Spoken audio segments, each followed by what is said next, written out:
probably the most natural place for us to take this conversation is to talk about the MLS deal with Apple. Yep. You're entering year 2 of that. How did you find, what was the experience like in year 1? Was it as expected?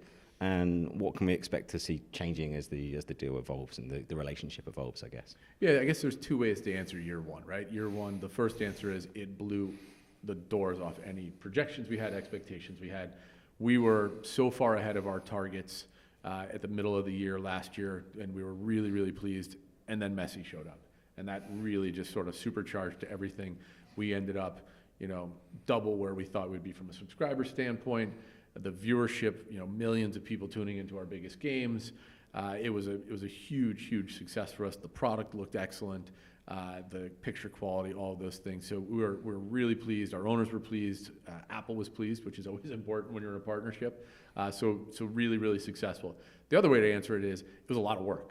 There's a lot that went into it. We had a lot of people. We signed the deal in July of 22, and that was, sort of not the finish line, but just getting to a new starting line of building a production entity, having the product ready to launch, thousands of hours of content in the platform when it launched. So there was a lot that we had to do to get ready, and then we were sort of holding on for dear life during the season and understanding how, the production world reacted and things you had to adjust to and think about that maybe we hadn't thought of before because our production was handled by our rights partners. The scheduling, the promotion, all of those things, the platform itself.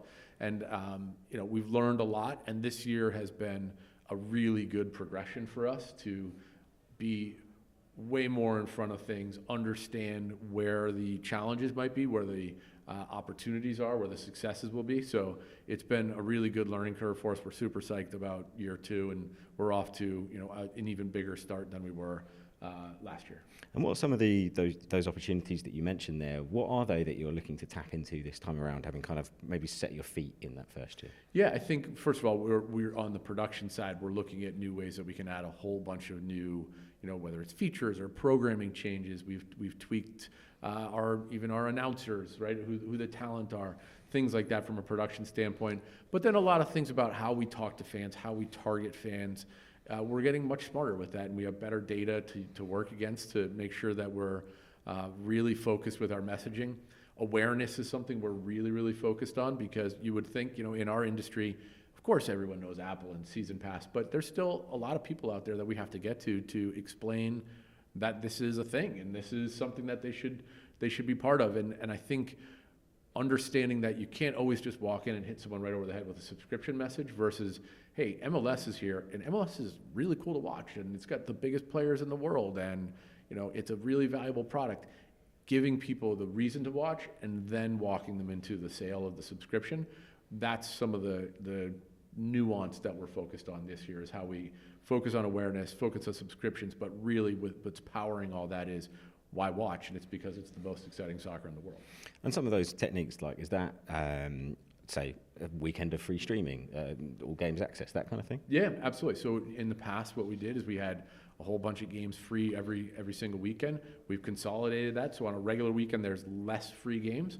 But this past weekend, every game was free. So we've got 6 times during the year where we're going to focus. We're going to have these free all-access moments, and we sort of understand what those are as we go. Those aren't predetermined what they'll be. 6 is a number that we sort of put as a target for ourselves, and we'll flex in and out of that, working with Apple very closely. But it's a way that we want to make sure that people know, hey, I'm going to tune in, I've got access to it, and you're going to see, really, really sharp pictures, really well-produced games, exciting soccer. The soccer so far, just the number of goals have been scored in stoppage time, we should probably look at it. It's got to be some sort of record. It's unbelievable, some of these games that are getting tied or won in the kind of the end of the game. It's something that, the unpredictability of Major League Soccer is a selling point for us. So it's working. That's the sort of the sort of performance on field side of it. When it comes to that relationship with Apple, is there stuff that they want you to perhaps align with too? So they might say, "Oh, we've got this thing going on this weekend. It'd be great if you guys could stick your free slate on." Is that how the two-way relationship works? Yeah, absolutely. Look, the production is absolutely a partnership, right? I keep going back to production because it is the the most visible thing that we do together, right? Is those matches and when people tune in for our studio shows or our live matches. So we're talking all the time about Apple Vision Pro, right? How are we integrating that? One, to promote the launch of the product, but also, you know, we're the first league that's had a film, I'm using air quotes right now, a film for that new immersive experience that's coming out very soon, and it really does take you into our sport in a new and different way, and you can see the speed of the game in a much different way. And we're working with them very closely on how that ultimately manifests itself in the first live game in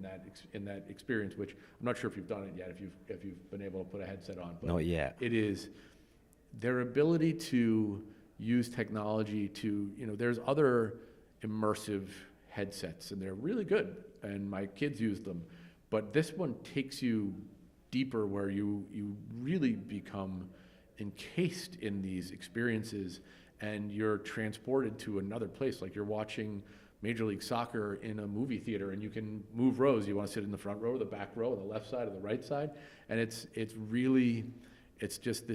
way that you can experience things in such a different way. And we're lucky because the partnership with Apple, we're embedded in Vision Pro from the start. And we're the only league that has all of our live content in that platform right now. So it's ways like that. We work together all the time on what are the things, and it works both ways, right? What are the things important to us, and how are we pushing those through the product as well?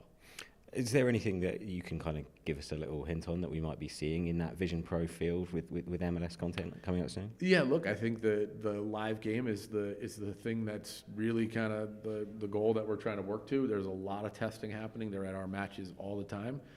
So that's the thing we're most focused on is how we get there. And then, understanding how people are using the platform. Apple, I'm certain, will be, always focused on things that they can do to enhance the user experience on their platforms, is what they do so well and have for so many years. And we'll work with them to make sure that it's authentic in the way it comes across for Major League Soccer, right? Because the action on the field is really exciting, but that's not the whole experience for an MLS match. It's what's happening in the stands. It's what's happening, around the game. There's a lot that makes Major League Soccer tick. One of those things I'd like to kind of go into is the new Apple app as well. This Apple Sports app. It was when it came out, the announcement was sort of vague as to what it's going to do. What's its role for MLS? Is it a kind of a discovery tool? Yeah, it's absolutely a discovery tool, I think. And Apple's design and the things they do are so impressive. And there's times when you look at something, like when that app first comes out and you say, oh, I get it, it's a scores app, but the way that it integrates with your phone, if you activate all of the pieces in there, and it can be giving you scores constantly from your lock screen and pushing notifications to you, that's a huge discovery tool for us, right? And the ability to then see that on your phone and say, hey, this game is starting, or this game is close, you click on it, and it takes you straight into the stream, right? There's not hey, if you want to stream this with other leagues, if you want to stream this, go here, and then you have to log in somewhere. You click it, and you're straight in, and you're watching the match. That's the integration. That's the piece that we're really focused on with Apple, and that's how we're gonna win ultimately, is because we've got these new and different ways that we can push content to people. One of the things that the NBA did a few years ago with this is sort of micropayments to get into games. Is that something that you see you'll be doing from the Apple Sports app? Apple sells more subscriptions than anyone on the planet, and we're going to work with them closely. I don't know that kind of microtransaction is something that we're focused on right now. It's something, what we're focused on is how do we get people to commit to a season, right? We don't sell by the game right now. And how do we make sure that we've got the SKUs in place that people can take advantage and sign up, whether it's on a monthly basis, an annual basis. There's price drops that happen throughout the course of the season. And we're confident in the model we have right now, and we're especially confident because we've got Apple helping lead the way, and this is what they do really well. You mentioned that Messi saw your numbers all go boom. Are you still kind of trending ahead where you want to be? Are you way ahead of where you want to be? What's that journey looking like? Yeah, I'd say we're way ahead of where we want to be.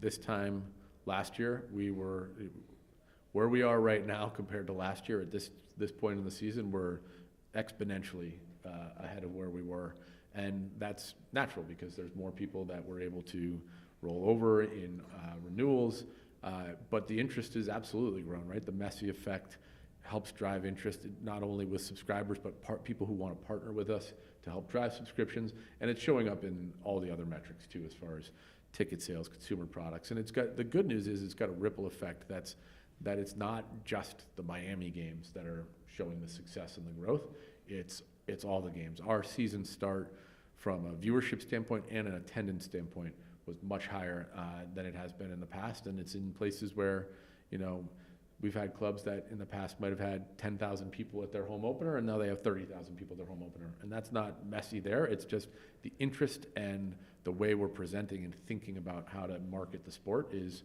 growing, and that's only beneficial to everyone involved. I saw some reports that you guys were some of your games last year were averaging more than 1 million viewers, which I think is probably significantly higher than what you were getting previously with your previous broadcasters, and I'm assuming those were probably Messi games.